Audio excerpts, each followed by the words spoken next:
Министерството за транспорт потрошило само 13% од заемите од меѓународните институции за капитални инвестиции до крајот на август и 63% од сопствениот буџет за оваа намена. Капиталните инвестиции слабо се реализирале поради застојот во изградбата на гасоводот што поминува низ водно, се правда министерот Сугарески. И покрај револтот на еколошките здруженија, Сугарески не отстапува од плановите. Вели тоа било најдобрата траса. Само 8,6% од парите за гасификација за 2018-та биле потрошени до крајот на август.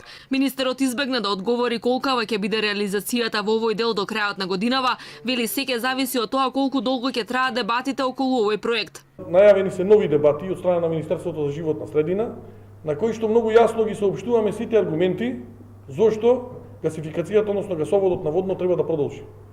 Тоа аргументирано низ дебата по повеќе основи и во делот што значат финансиските средства, најважно од се делот на заштитата на животната средина и се разбира за сите други аргументи кои што имаме зошто не треба да настани промена на трасата на она која што е зацртана.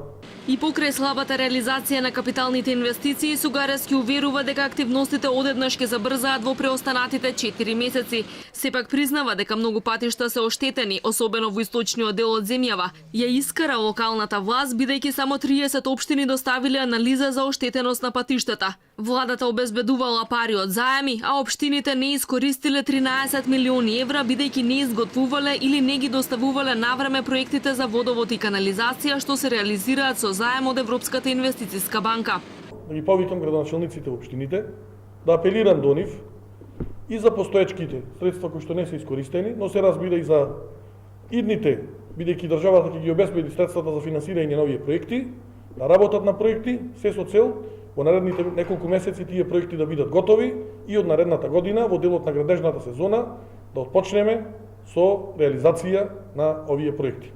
И додека Сугарески е оптимист дека неговото министерство ќе ги реализира капиталните инвестиции од сопствениот буџет и до 90% до крајот на годинава, а Тевдовски уверува дека е можна 80% на вкупна реализација од буџетот, градежништвото заврши во минус во првите 6 месеци. До март забележа пат од дури 40%, а од април до јуни беше во негатива од 13%.